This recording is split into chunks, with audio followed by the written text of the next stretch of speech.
I don't want to scare anyone, but I'm going to give it to you straight about Jason. Golden Spiral Media presents the Friday the 13th rewatch. Jason, Mother is talking to you. Join Cory and Nathan each week as they slash their way through campgrounds, woods, Manhattan, hell, and space as they discuss another installment in the Friday the 13th franchise. Hey, wasn't that the road up for Camp Crystal Lake back there? Send us your feedback at goldenspiralmedia.com/feedback. Like our Facebook page at facebook.com/rewatch podcast. And follow us on Twitter at rewatchpod. Legend has it that Jason came back to get even. Every now and then, the murders just start up. Today we're discussing Friday the 13th Part 7, The New Blood, starring La Park Lincoln, Terry Kaiser, he's alive, Bernie, he's alive, Kevin Blair, Susan Blue, Susan Jennifer Sullivan, and Heidi Kozak, with Kane Hodder as Jason. Directed by Jon Karl Buchla. Welcome back to the Rewatch podcast. I'm Cory, and you know what I like about you? You hardly sweat at all. And I'm Nathan, and there's a legend around here. A killer buried, but not dead. A curse on Crystal Lake, a death curse. Jason Voorhees' curse. They said he died as a boy, but he keeps coming back. Few have seen him and lived. Some have even tried to stop him. No one can. Dun, dun, dun. That whole Terry Kaiser Bernie, he's alive thing. Because this film was made the year before Weekend at Bernie's. I think this was made in 1988 and Bernie's was 1989. We keep running into Terry Kaiser. And I so would have loved it if his character name in Weekend at Bernie's was Dr. Cruz. That would have been the best. If they somehow connected Weekend at Bernie's and Friday the 13th. They're both about zombies, pretty much. Both about zombies. Anyway, how are you, buddy? Yeah, good, mate. It's good to be back. Yeah, I know. We're kind of tearing through these films. There's, 5 to go? We're up to number 7. We're getting right. We are so in the thick of it right now. So before we get into it, of course, we always want to remind you that we are part of the Golden Spiral Media Podcast Network, where you can send us your feedback at goldenspiralmedia.com/feedback, where you can type a message or use the SpeakPipe widget to record your own voice, which we love to hear, or you can call 304-837-2278, and also head over to facebook.com/goldenspiralmedia and follow on Twitter at GSM Podcasts. All right, Nathan, so let's begin at the beginning. Let's check out the trailer. Roll the trailer. Let's do it.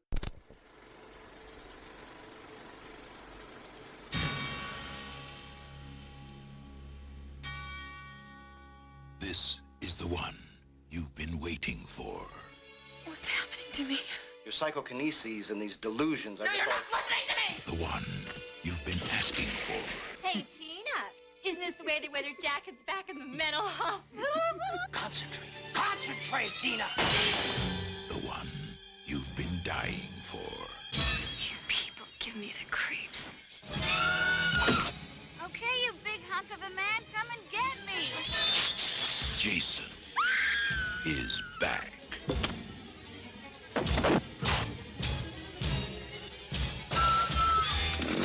But this time, someone is waiting.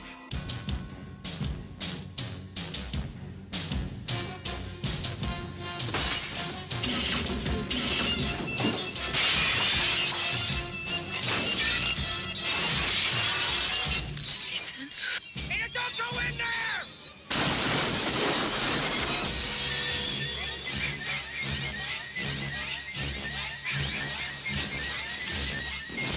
Friday the 13th, Part 7, The New Blood.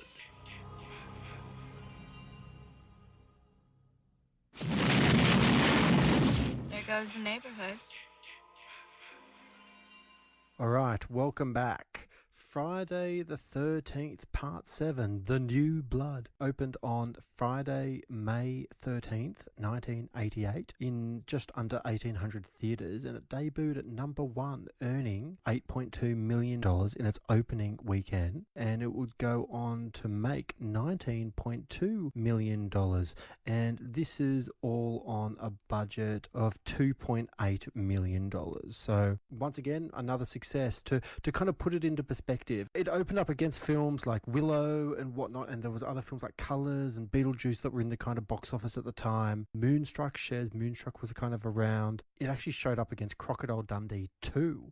That showed up as well. Rambo number 3 showed up, and Friday the 13th was kind of there. It kind of did okay business. I mean, $19 million is not nothing to kind of sneeze at, especially for a $2.8 million budget. But as per usual, these things continue to make money. Not a heap of money, but enough money to warrant to keep making them. Wouldn't you agree, Corey? Oh, absolutely. I mean, yeah, we've got a steady decline in the return here, but still, 19 million out of just over 2 million invested.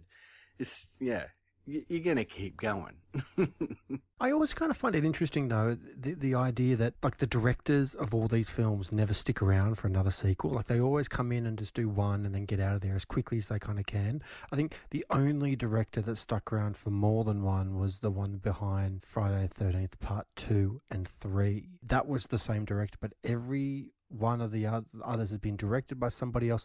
Generally speaking, most of them have a brand new cast, or like the actors kind of don't stick around. So they must be fairly unpleasant experiences to kind of be involved with. I've never quite understood why the continuity isn't kind of greater in these films. Well, I find it interesting in that, these films make money, but, I think maybe these directors are hoping that it will work more as a platform for them to get noticed. They can come on, they can knock out a cheap Friday the 13th film, get a little bit of exposure, and then just move on to bigger and better projects. I always kind of think, though, that these films are fairly good examples of what could have been. Like, if they just kind of slowed down a little bit, rather than making 12 of these suckers, maybe if they only made 5 or 6 of them, they could perhaps be considered in the same vein as the Nightmare on Elm Street films, for example, where I know not all of them are great, but the sequels are kind of considered slightly better than the Friday the 13th ones, if you know what I mean. But I think that's more about quality over quantity. Like, they didn't make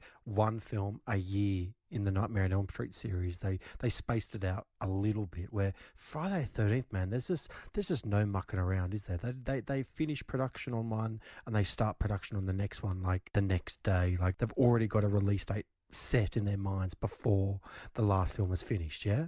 Yeah.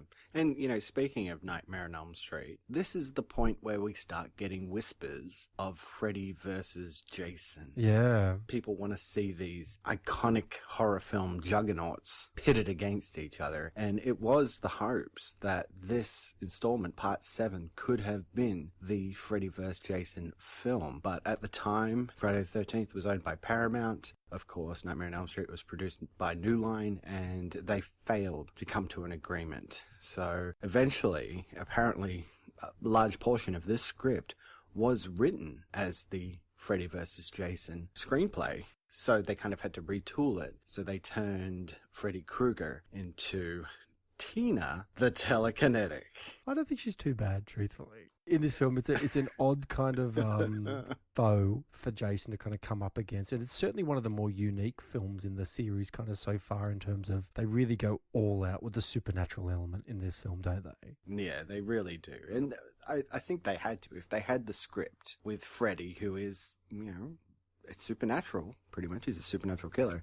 Yeah. They had to retool the character to probably still be telekinetic in some way, or to have some sort of ability. Now, this is a bit of a nice throwback to some of the early films, that Walt Gorney, who was the veteran actor who actually played Crazy Ralph in the original Friday the 13th and in Friday the 13th Part 2, he actually returns as the voice of the narrator during the opening of the film. So I actually thought that was a nice little kind of throwback to the series a little bit, yeah? I'm just disappointed that when he said a death curse, that he didn't say it like, a death curse. I know. He kind of plays it a bit subtle, but yeah, that's very cool. Yeah, I thought it was really cool. We also had a cameo by director Jon Karl Buchla. At the end, he's the firefighter who picks up the broken mask on the ground. Yes, he shows up, but I'm fairly certain you don't see his face. Yeah, he's kind of just a bearded guy wearing a fireman's helmet. Jon Karl Buchla is somebody that I've never heard of. Just looking at his filmography now, like he obviously made this in 1988. Before this, he made a film called Troll in 1986, which I think I've heard of it, but I've certainly never seen it.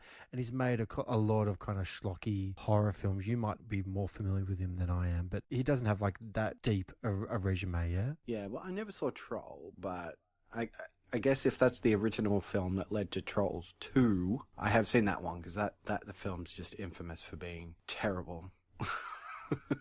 And you know how I love my schlocky, terrible horror. But one thing's for sure, he's certainly stayed busy. Like, he's a busy kind of guy. Like, he's heavily involved with special effects. And speaking of, to an extent, special effects, Kane Hodder playing Jason. What's the deal with this guy? I keep hearing this guy's name, and he sounds familiar to me. Like, do you know much about him? I do, actually. This is, of course, his first appearance as Jason Voorhees. Very different looking. You know, we kind of put a tack in, what Jason looks like physically. And in this one, he's a lot bulkier, right? And I guess you could put that down to, he's been soaking in the lake for the last however long, so he's kind of waterlogged a bit. But yeah, he's beefier. Played by Kane Hodder, who is going to continue to play Jason right through Jason X, which is part 10. So he's going to be with us as Jason for the next few films. Wow, okay, interesting. So he's kind of been around the block a little bit, Kane Hodder, yeah? Which is a bit of a shame for the guy that previously played him. I think it was CJ something, if I remember right. They seemed to have Armstrong or something like that. I think he was meant to kind of come back for the role of Jason in this film, but I think Jon Karl Buchla liked the look of Kane Hodder because he appeared in a previous film of his or something like that, and he kind of got the gig at the 11th hour. And plus, Kane Hodder, he is a stuntman, like a lot of the people who've played Jason, and he's right in on the role.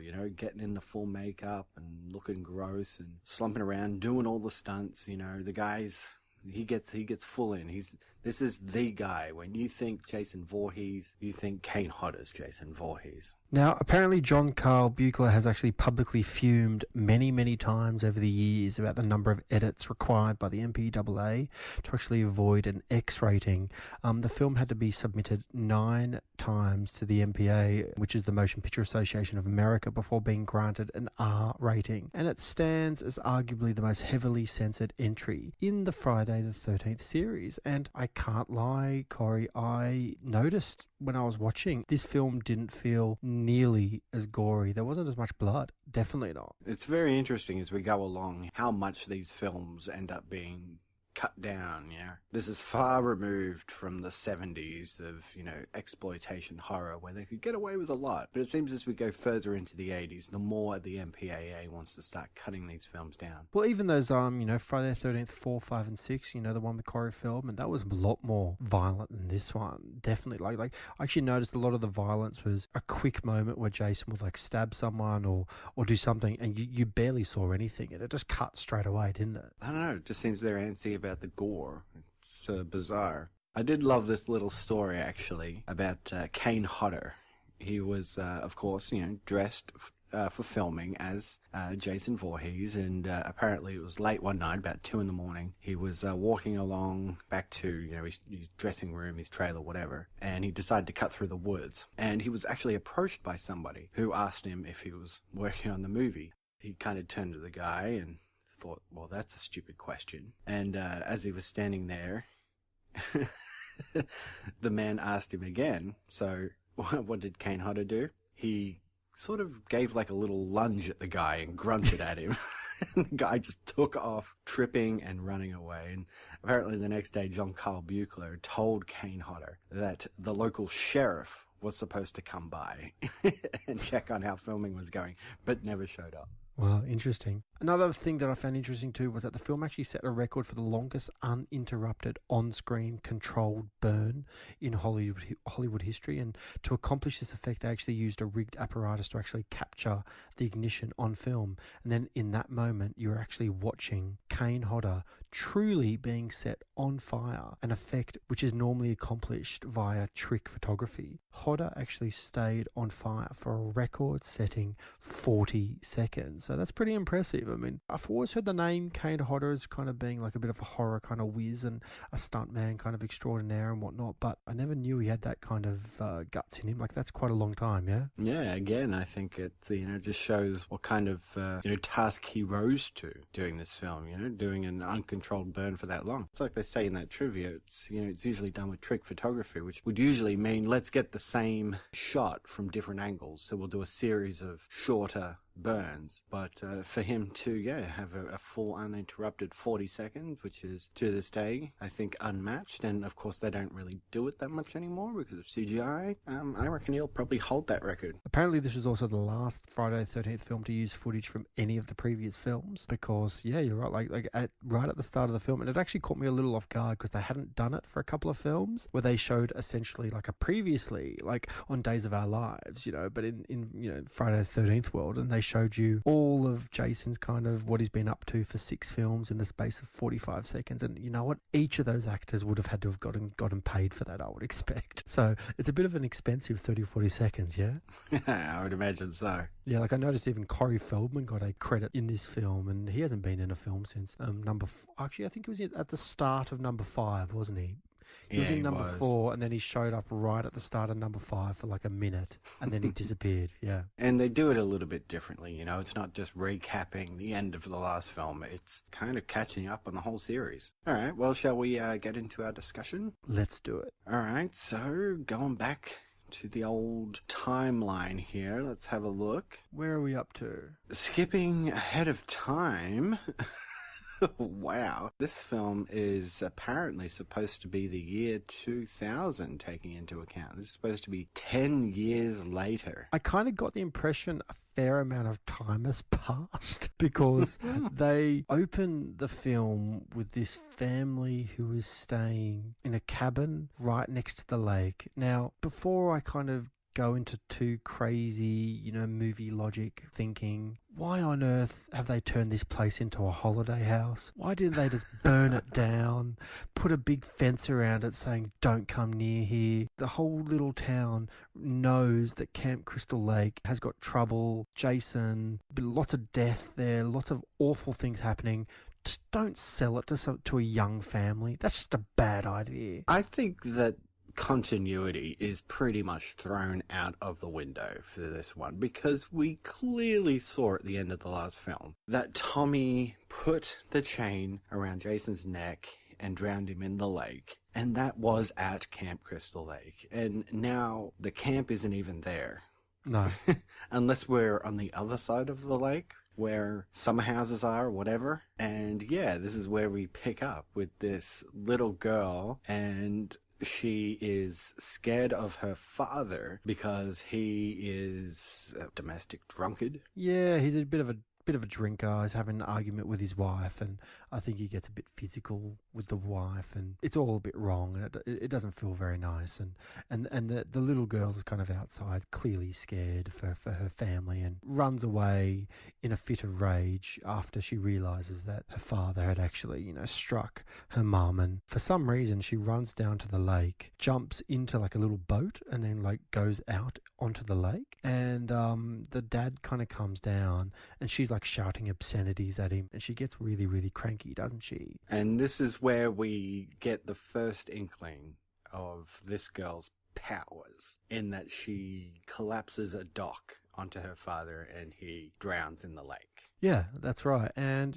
she's immediately sorry for what has occurred, but it's kind of all too late, isn't it? I'm not sure I like this. They clearly set this guy up to be, a wife abusing drunk. Yeah. And his daughter is scared of him.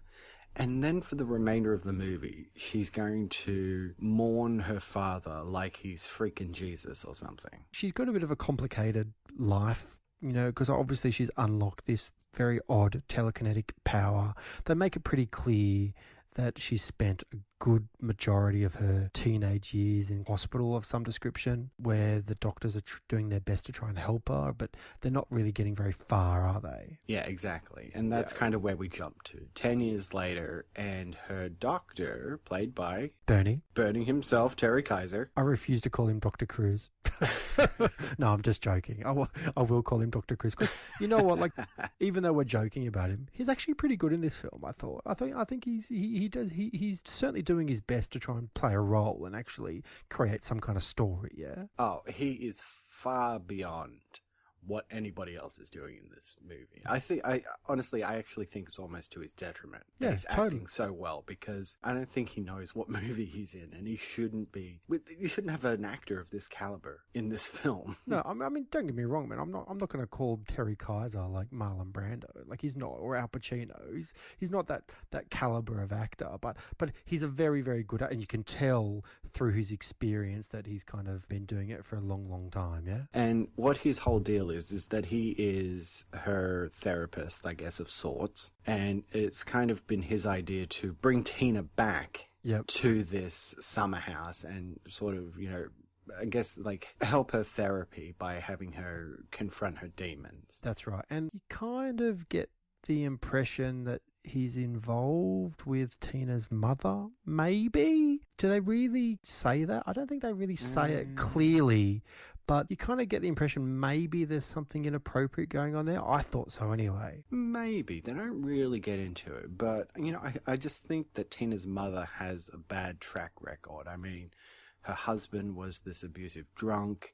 She doesn't quite realize what Dr. Cruz is doing with her daughter. Yep. Because we get into this therapy session and it quickly becomes clear that he's not really interested in her recovery or therapy, but more so in documenting her telekinetic abilities and doing anything he can to sort of get a rise out of her so she displays said abilities. Yeah, no, you're dead right. Like, Dr. Cruz is kind of there to document her abilities, and he's got like video cameras set up, and he essentially tries to like agitate her by like almost like trying to get into like an argument, like verbally kind of assaulting her to kind of get her emotional. And she clearly doesn't like Dr. Cruz. Like, he's always kind of like making jokes about him, and Dr. Cruz is really trying to like control Tina as well. Like, he doesn't really want her to kind of go out and mingle with the next door neighbors or whatever it might be. Like, he really wants her just to kind of stay focused and let's get to the bottom of what's going on, to,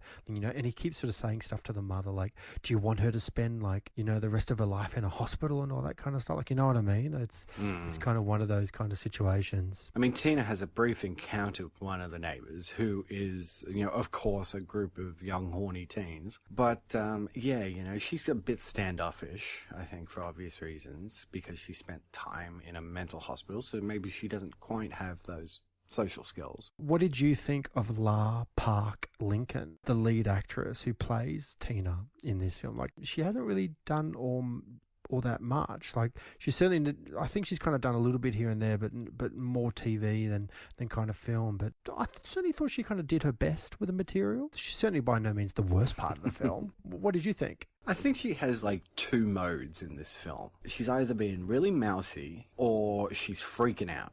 Yeah. Right? So I think, you know, that's pretty much the two extremes that she has in this film. And, you know, this scene with Dr. Cruz sort of, you know, trying to get that rise out of her, so she moves this matchbook across the desk. You know, obviously they use some sort of like stop motion or quick cutting to move the matchbook across the desk. It's kind of a freaky effect. And then when she gets annoyed with him, it flares up, you know. So you know, I don't know if she's got pyrokinesis as well. She does later light up that boiler chamber or whatever it is at the end climax, so I don't know. Her power is reasonably intense, I think. So after this kind of upsetting session, she runs from the cabin back down to the dock thinking about her father's death and you know how awful it kind of was, and whilst thinking about him she gets very, very upset, and she wishes, you know, he would come back. And I know what you mean about her kind of lamenting her father's death, but because he was such an awful guy. But you're only really getting a little bit of the story there too, like at the start of the film. They really don't go into like the genuine family history. Like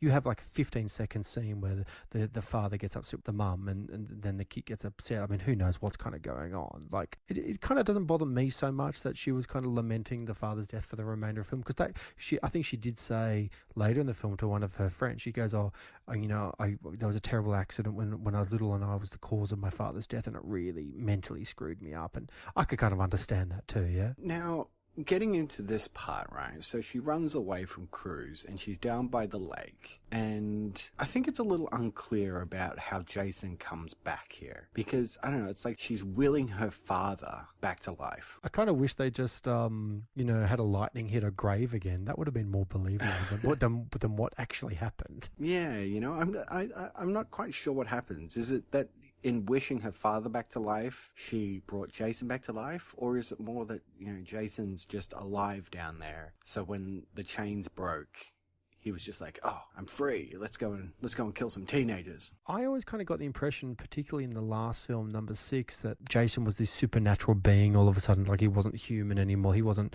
the rules of the way humans interact with each other and violence and one that didn't really apply to him. So I never really kind of got the impression he was killed at the end of number 6, that Tommy Jarvis didn't get him. I suspect he was always alive down there, but he was kind of just in this kind of, he couldn't get away from where he actually was. So he was stuck. Now, I'm not too sure how Tina raised him from the dead. She got upset down by the lake. She kind of disrupted the lake. The lake kind of started boiling almost, or whatever it was, and the chain underneath the water broke for some reason, which I thought was really strange. And then Jason rose to the top, and he wakes up pretty quickly, and he starts his reign of terror fairly promptly, doesn't he? So what do you think of the look of Jason in this film? Like I was saying in our trivia, you know, he's a bit bulkier, you know, I guess he's a bit waterlogged, if you will, and he's kind of got a squish as he lumbers around as well.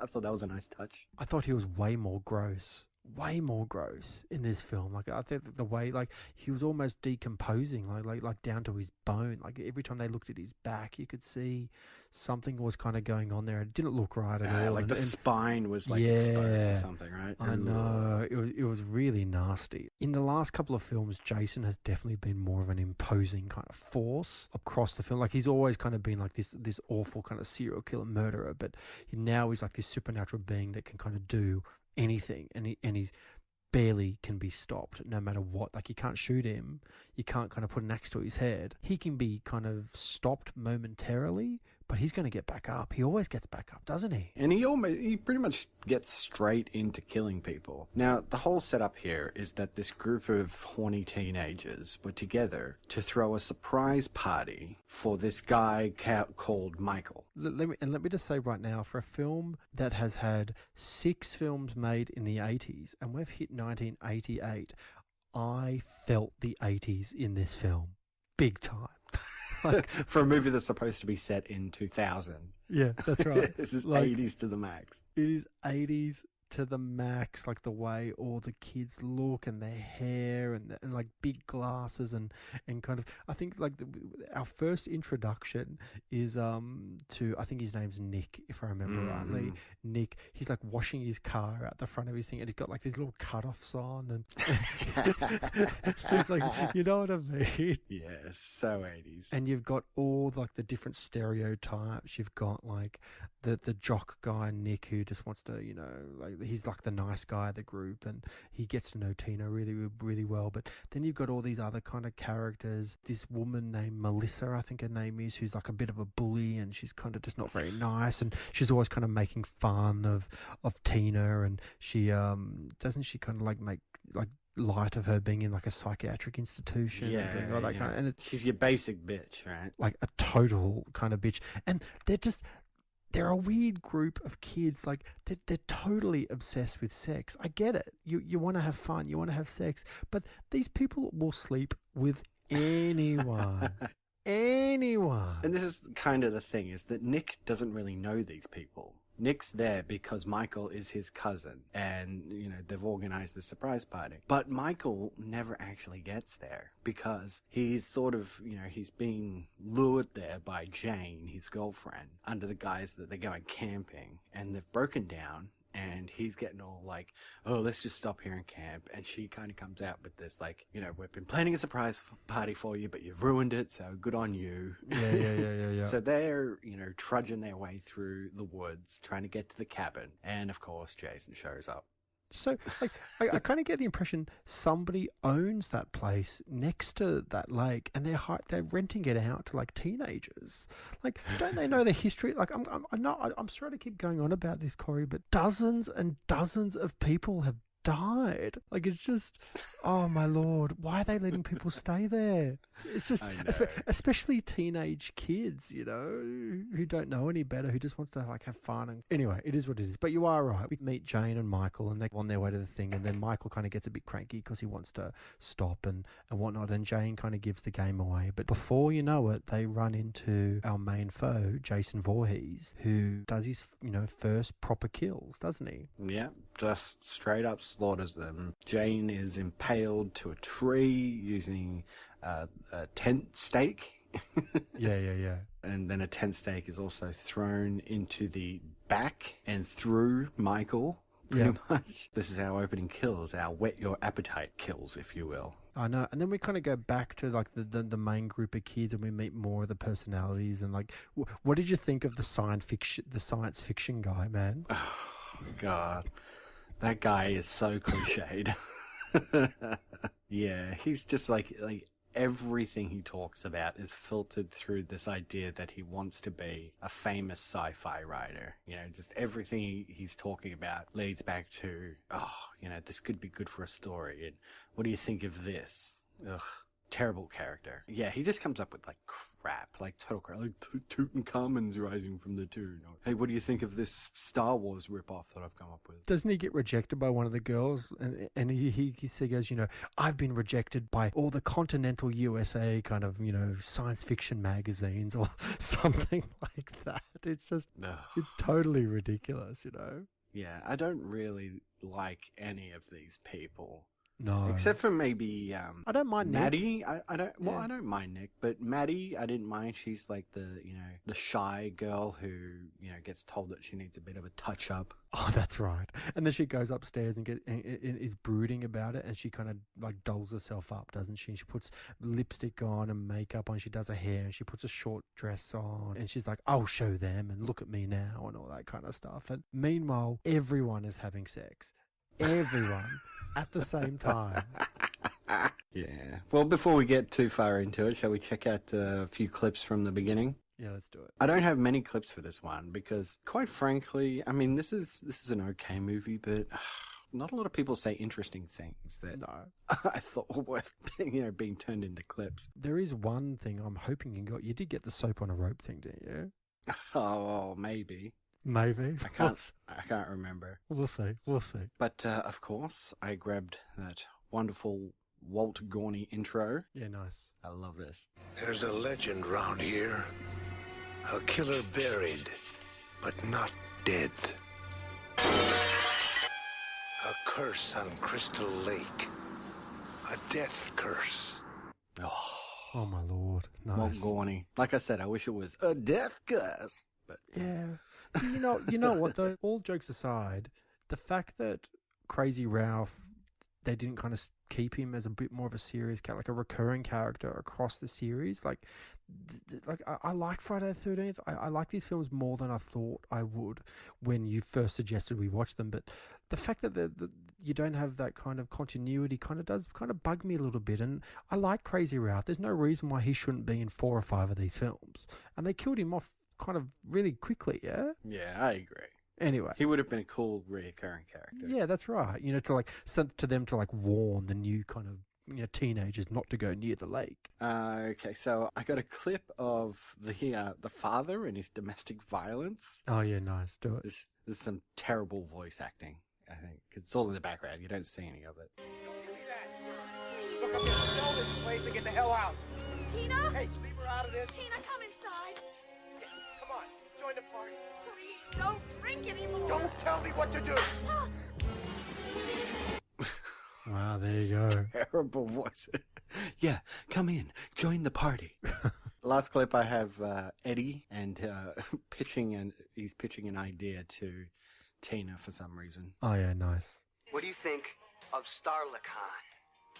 30,000 years into the future, the entire galaxy is populated by highly evolved protozoa. Good, huh? Only one human being and his woman still exist amongst the stars.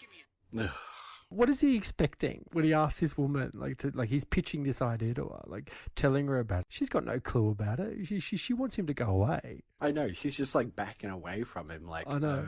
Okay. Anyway, it is what it is. I mean, going back to you sort of saying that you didn't really like a lot of that kind of crew, I will say I thought Nick, surprisingly, I kind of didn't really think too much of him at the start of the film, but as the film kind of went on, I thought he kind of did his best, and I kind of didn't mind him so much as a kind of character.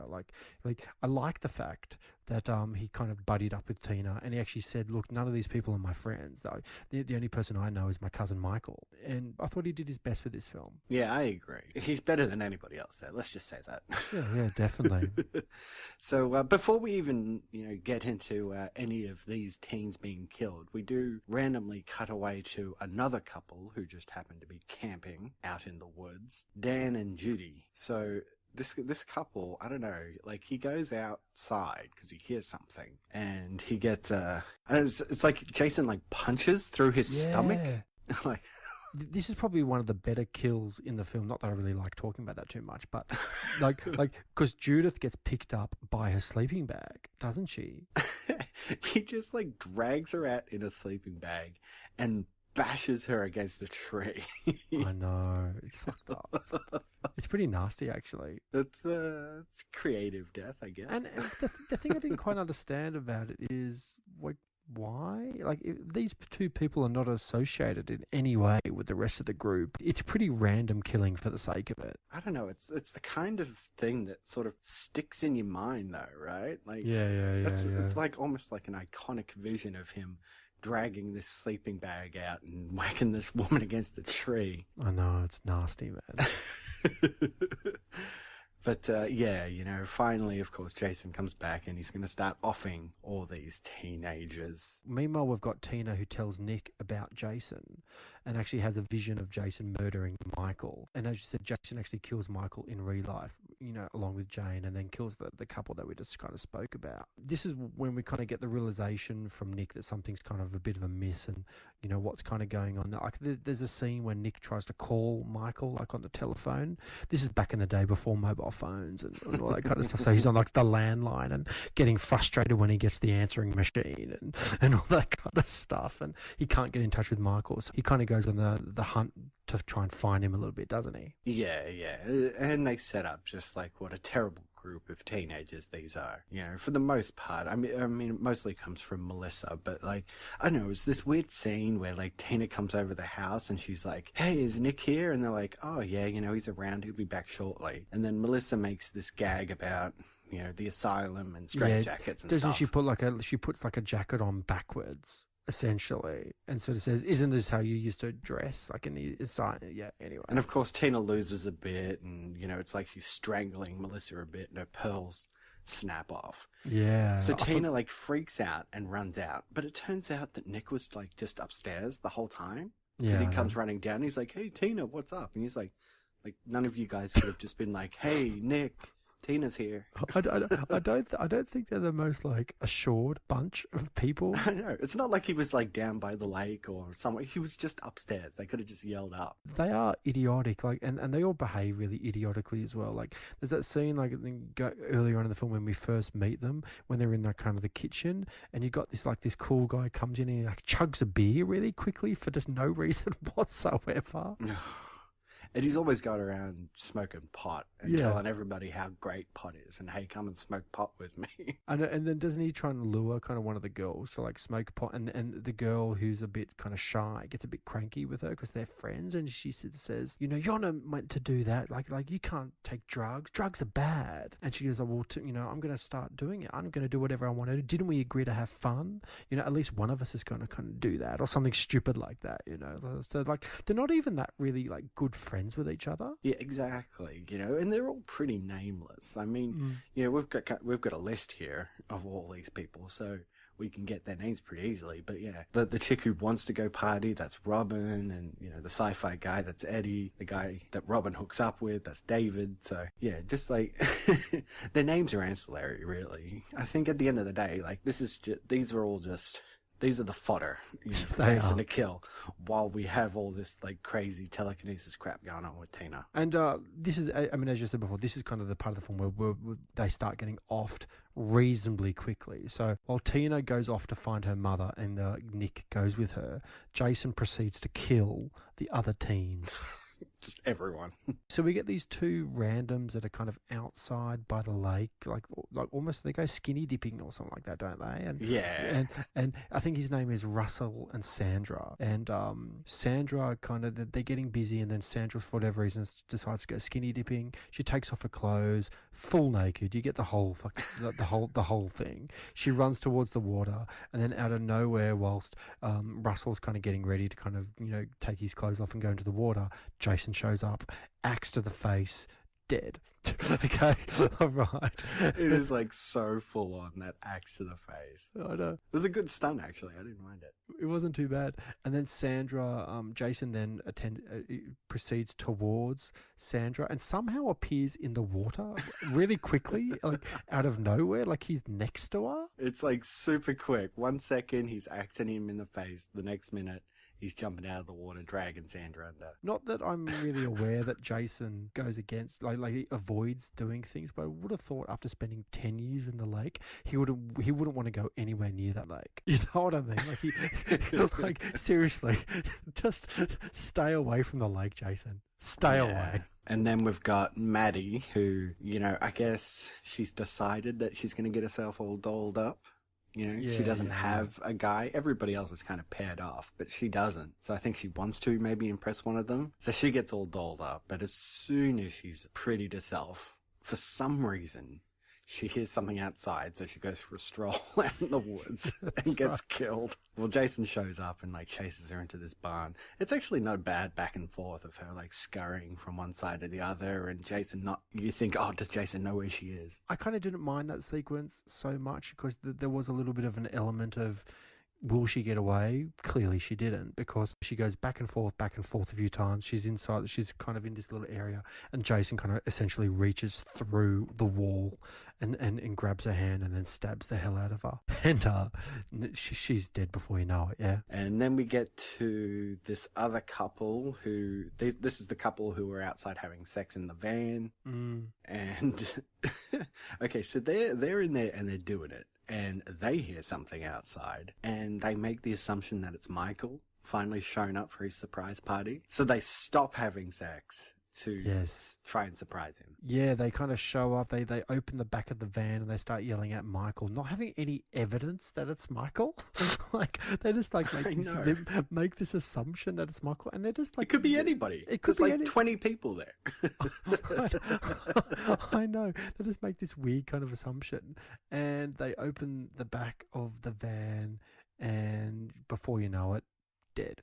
In fact, it's actually pretty gross, actually, because Ben's skull, Jason essentially like grabs Ben by the skull and squeezes as hard as he kind of can.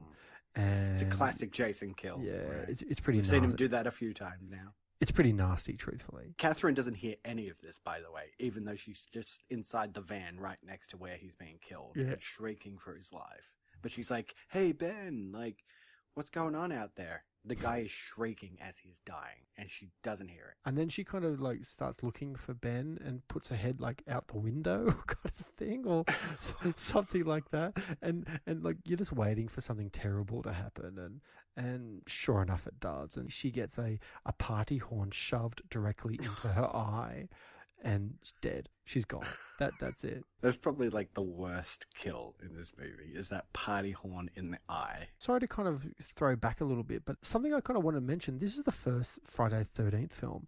It actually had a genuine pop culture reference. I can't remember exactly what scene, but I remember when I was watching the film last night, I think there was this young couple having sex outside and they were going to like go and discover something, and the man stands up and he says, quote unquote, "I'll be back." Right. And I thought, wow, this is like not long after Terminator became like a cultural kind of thing. And that's true. And it's before Terminator 2. It's before Terminator 2, exactly. So it was 1988. I think Terminator 1 was released in 1984. Obviously, Arnie was kind of evolving into like Commando and Predator and Red Sonja and all those kind of films as well. But they felt the pop culture reference was strong enough that they actually put in this film. Anyway, it means nothing. It just made me laugh when I saw it. Anyway. Okay, so that's one couple having sex who have been offed. There's still two other couples who are having sex at this point. I know.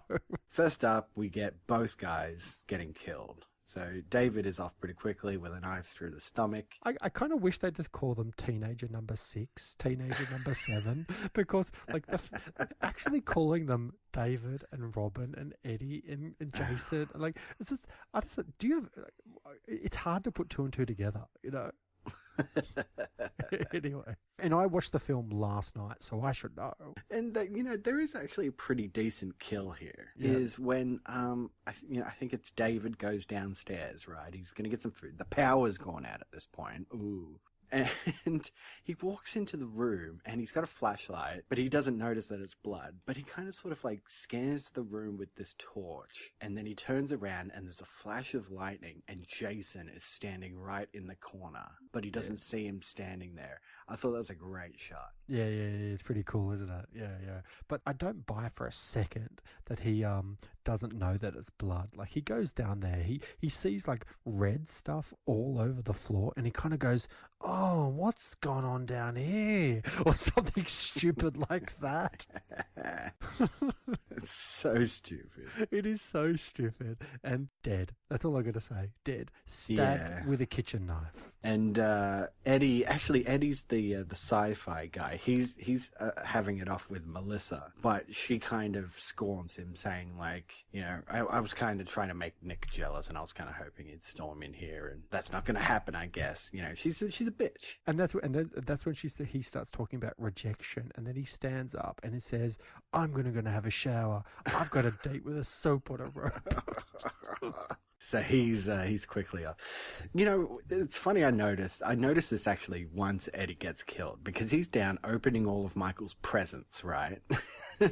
He's figured out Michael's not showing up. I'll just go through all these presents. Jason comes up behind him and he's like, "Oh, hey, Melissa, did you change your mind?" And then gets killed. And I suddenly realized, like 3 times in this movie, there are dudes who mistake Jason's squishy lumbering for the sound of a woman coming up behind them. Like, seriously, that's like the 3rd time that happens in this movie. I'm like, does that sound like one of the girls coming up behind you? Jason stomping around. I've never noticed that before. That's hilarious. Oh my god, they're so idiotic. Anyway, hey, I don't know if you've noticed, but we haven't spoken about Tina or Nick for a while. Oh, I know.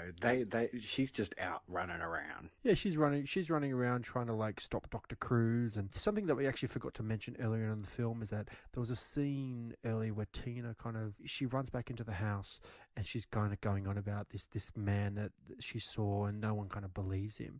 And she says, "Well, why didn't you go outside? There was something stuck in the house." Right, as in like there was like some kind of weapon that had been put I think in it was one of those tent spikes. Yeah, exactly. So, and she's sure that it's there, and Dr. Cruz goes, "Well, fine, I'll go out and check." So he goes out and checks, and from the audience's perspective, we assume that it was in kind of Tina's mind. But it kind of, because it wasn't there and no one kind of believes her. But it turns out that Dr. Cruz had somehow grabbed this spike and actually taken it from the scene and like stored it in like his desk or something stupid like that. Is that right? That's right. And Amanda Shepherd finds it. Tina's mother finds it, and she kind of confronts him about, like, you don't have my daughter's best interests at heart. Yeah, Tina just takes off with the car, so they kind of go after her, and that's kind of what's going on, is Amanda and Dr. Cruz are out in the woods because Tina crashes. She has a vision of her mother being impaled, right, by Jason. Yeah. So they're all out in the woods running around. And while Jason is offing all these teenagers, and he does get to the last one, Robin, and throws her out the window. Which didn't make any sense at all, because if you watch and this is like a filmmaking thing, this is me being nitpicky, but he throws Robin out in a forward kind of motion, or in a backwards kind of motion, and then they cut to the shot and she falls out of the window going forward. And it didn't make any sense at all. When I saw it, I thought I just thought the filmmaking isn't the best here. They do their best, but it's not the best, if you know what I mean. Yeah, I think she also comes across David's head there, right? Yeah. Like a darkened room, and again, there's a flash of lightning, and she suddenly sees that there's this head sitting there, so Jason throws her out the window. That's something I've never quite understood about Jason's MO, is his determination to, like, taunt people with his deaths. Like, it's something I've never quite understood about the films. Like, he's like this cold-hearted killer that will kill anything that kind of steps in his way, but the film alludes to the fact that he'll chop the head off something and then place it somewhere just to piss off someone else. You know what I mean? Like, he knew that they were going to go into that room and find it. It just doesn't really sit well with me, that side of it. So, that's our big bloodbath there. He's killed all the teenagers, and now we're going to get back to the woods. And somehow he gets, like, a machete on a stick. And I don't know where that comes from. Like, he's got, like, 2 different gardening tools. He's got this machete on a stick, and he's got this, like a trimming saw, like a hedge trimming saw on a stick. It's really long too, isn't it? I don't know where he got them, but I don't know. They don't tell you even slightly where he got, or why he needs them. Like, I mean, it's Jason. He kills people with his bare hands. He doesn't need those things. But it's actually a bit of a strange scene, actually, when Tina's mum kind of gets killed, because Cruz is there at the same time. Jason kills Amanda, but he doesn't kill Dr. Cruz for some reason at that exact moment. He kind of gets let off, and he kind of gets his own not long after. But like, I was always confused, like, why didn't Jason just kill them both at that exact moment? Like, they were just there. I think he was going for Dr. Cruz, but Cruz actually, like, uses Amanda as a human shield. That's right. And she gets impaled by that thing. But then he's running around, and all he hears is, like, the revving of this, trimming saw. That's right, or whatever it is. Which I think was supposed to be maybe some sort of Texas Chainsaw ripoff. And he comes out with this saw, and he pretty much, like, disembowels Dr. Cruz. It's totally nuts. So after the whole Dr. Cruz and Amanda, like the mum and stuff, Tina finds her mother's body shortly afterwards, and actually she gets super pissed off, doesn't she? She gets really, really pissed off, and thank God she's got telekinetic powers, because she uses those powers to electrocute Jason and to crash the house down on him. And I actually didn't mind that sequence. I kind of liked Tina kind of getting the shits and actually using her kind of powers to try and get Jason. But as we know, it's pretty hard to kill Jason, isn't it? I don't know why they left Melissa to the very end as well, because they're at the house, and of course Nick's there, and he's kind of got an inkling of what's going on because they came across Michael's body out in the woods. And Melissa shows up there, and I'm like, why did you leave this bitch? Yeah, no. And then it suddenly becomes apparent. It's because she doesn't believe a word that they say, and she's just like, fuck you both. Yeah. Turns around, Jason's right at the door, and he just like freaking lays into her, man. Like, she just gets like brutalized, thrown across the room. Yeah. Like, axe in the face. Oh, man. Almost satisfying, right? So everyone's essentially dead, aren't they? Everyone. So the only 3 people that we kind of got left is Nick, Tina, and Jason. So we're kind of now in the last 15, 20 minutes of the film, and it's a bit of a showdown between these 3. So they make their way into the house, and Nick actually gets into some kind of fight with Jason, but he's very quickly kind of subdued, and this pisses Tina off, doesn't it? Yeah, and this is where she goes full telekinesis against Jason. She's stringing him up, she's setting him on fire, she's pulling the house down on him. It's quite the showdown. And this is when we see his face. The hockey mask gets pulled off at this stage, and we actually just see his decaying and deformed face. And let me just say, I think, when was the last time that his mask got taken off? I'm just trying to think. It hasn't been taken off for a couple of films, yeah? I'm trying to remember if it came off in the last one. It definitely came off in number 4. Of course, it wasn't in number 5. I was going to say in number 4, I suspect I'm fairly certain it came off at the end when Corey Feldman was kind of doing his thing. But I don't recall it coming off in 5 or 6. Yeah, but I could be wrong. I don't. Yeah, well, he wasn't in 5, and he still had the mask on when he was pulled down into the lake at the end of 6. So yeah, they didn't take it off in the last film. So all those years underground in the grave and underwater have really screwed up Jason's face, haven't they? He looks awful. What did you think of the makeup? I liked it. Like I said, I kind of like that they sort of get that mask off at the end and show you what's going on under there. It's really gross this time. As I've always kind of said, man, like it's pretty easy to be critical of this kind of stuff, but I think they do their best with the tools that they kind of have. Like there's clearly some skill kind of on display in creating him, and he looks terrible, but he's meant to look terrible. Like he looks a little rubbery, but that's okay because that's the filmmaking at the time, and you just got to accept it. He looks it's just Jason, so it is what it is. Now, this could have been a perfectly fine ending. She sets him on fire, the whole house comes down, done. But for some reason, they give this extended ending where he jumps up through the dock, attacking them again, and Tina summons her dead father from the lake to pull Jason down. And, what? I hated that. What, did nobody go and retrieve the dead father's body from the lake? Yeah, but they built a cabin and then rented it out to holiday makers like 6 feet away. It makes no sense. Either he was left down there, and he hasn't decayed at all, by the way, like we're saying in the trivia. It's just the actor who played the father jumping up. No prosthetics. To be truthful, man, the end of this film is clumsy.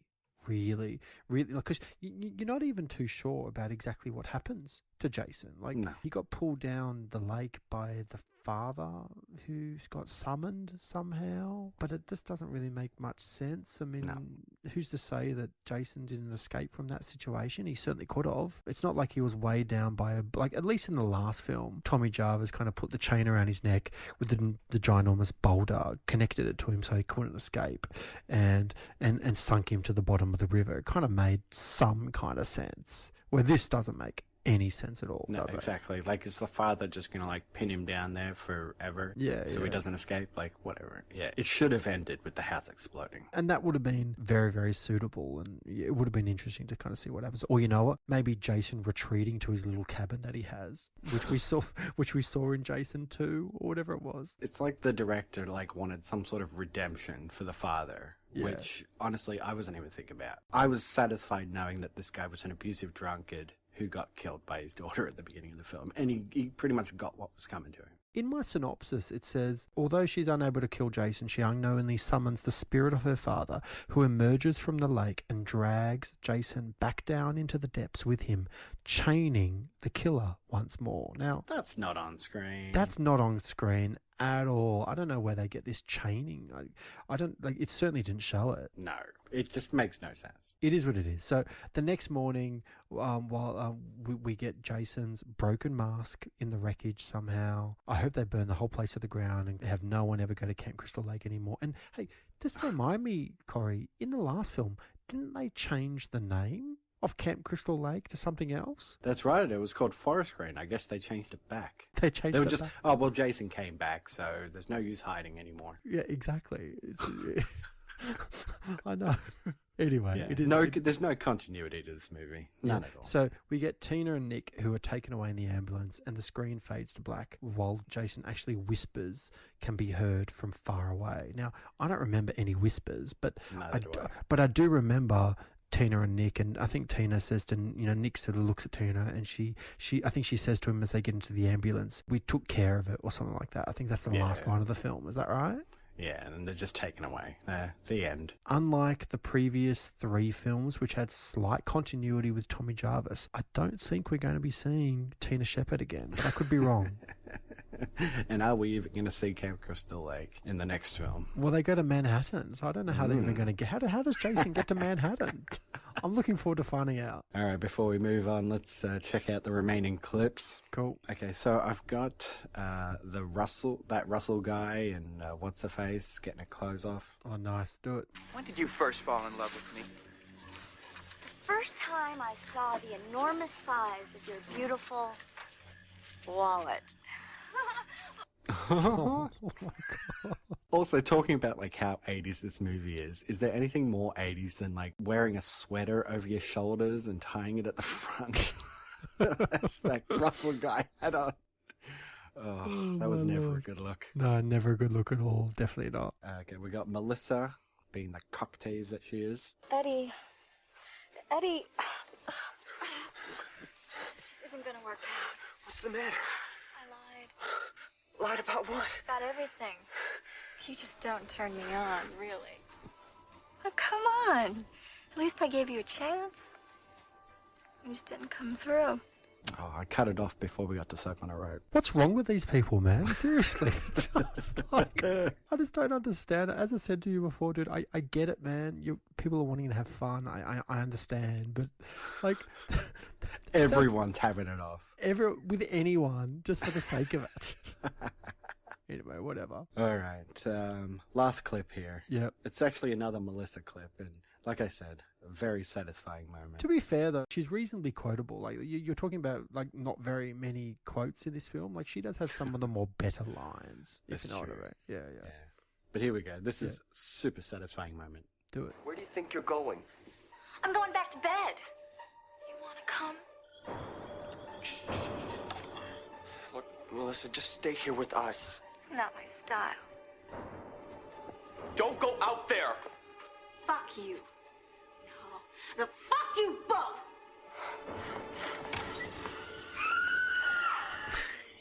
Oh my God. You know, it was funny because I caught that line too because I suddenly realized, we were talking about Kevin Williamson last week. Yep. And how he kind of felt influenced in writing Scream based around Part 6. Yep. That line, fuck you both, is in Scream. Is it really? Yeah, there's a scene where two of the guys are outside and they're both accusing each other of being the killer. And Nev Campbell, Sidney Prescott, looks at them and goes, fuck you both. And locks the door. Wow, there you go. Interesting. So I don't know. I don't know if that's a pulled line by Kevin Williamson there, but I'd like to think so. Maybe it was. Just a bit of an homage, as they say. So... All right, so Friday the 13th, Part 7, The New Blood. Ratings, recommend. What do you say? I'm going to go very middle of the road with this one. I'm probably going to give it 5 Melissas out of 10. It's okay. It's not great. There's a couple of moments. I didn't mind the whole telekinesis thing. I thought Tina did her best. I thought the Nick thing was okay. I thought the whole Dr. Cruz thing and the mum and the history was all fine. I didn't think the filmmaking was quite as good as maybe it could have been, but that could be more of a byproduct of when it was made and the money they had and the tools that they kind of had. But in wrapping it up, though, it's an okay film. It's certainly not the worst of them all, but it's certainly not the best either. Like, for me, there are definitely better films in this franchise than this one. So I'm probably going to say miss it, but if you have to complete it, then it's not too bad. Yeah. What about you? Yeah, I'm right there with you. I'm going to give this a middle of the road 5 Terry Kaisers out of 10. I think there is a distinct drop in quality in this installment, and not even Terry Kaiser's outstanding acting skills could save it. All jokes aside, he's genuinely good in this film. Like, we're not making that up. He's certainly doing his best with the material he's given. Yeah, but this one's just, the story is just boring. It's interesting knowing that it was retooled from an original Freddy vs. Jason script, but yeah, pitting Jason against this telekinetic girl, it's kind of a jumping the shark kind of moment, Telekinesis, really. I personally thought the jumping the shark moment was him being raised from the dead from a lightning bolt. That was my jumping This is probably the fourth time they've jumped the shark at this point. But yeah, I don't know. It's not a very interesting story. But do you know what I mean when I say you have to get past all that jumping the shark nonsense? You just got to watch the movie. Like, a good movie is a good movie. Like I didn't expect number 6 to be a good film, and it was good. It was genuinely kind of, interesting and whatnot. And there's some ridiculous stuff in that film. But if you just watch it for the sake of it and just accept the fact that it's all a bit silly and there's teenagers being ridiculous and whatnot, like it's not that bad, yeah? Yeah, it's the exact standpoint I'm coming from this movie. Is check your brain at the door. Don't take it too seriously and go with it. But at the end of the day, all these kids, I don't really like any of them. It's just, it wasn't that interesting. It wasn't the best in the series. So it's just going to go middle of the road for me. So what are we watching next week? Okay, so next week it is Friday the 13th, Part 8. Jason Takes Manhattan. I can't believe we're up to number 8. Oh my God. And this will be the last go for Paramount as well. Really? Paramount sells the rights to Friday the 13th after this installment. So, yeah, this should be a wrap up to the very tenuous continuity that we've had so far. And I think after this, they kind of really start to diverge in their separate directions. So yeah, I think this is going to be the end of all what Paramount wanted to do with it.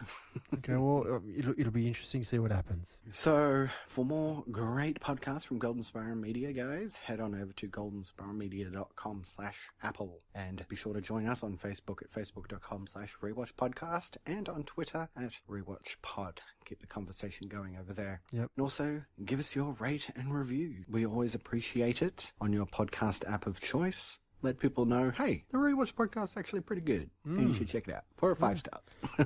It only takes a minute and it helps us out. Big time. It really does. All right, Nathan, as always, thank you for joining me. All right, thank you, mate. I look forward to next week. And I would just say until next time, I've got a date with a certain rope. Russell, party for 2. Right this way, please. Golden Spiral Media and the Rewatch podcast are not associated with the copyright holders of these films, and no copyright infringement is intended. They were making love while that young boy drowned. The use of any and all copyrighted material is solely for parody, news analysis, critique, or educational purposes, as provided in United States Code Title 17, aka Fair Use. It's gonna take more than poking the ribs to put down this old dog. Music provided by Kevin MacLeod at Incompetech.com. Cool, JJ. Parents really came through. Copyright 2017, Golden Spiral Media.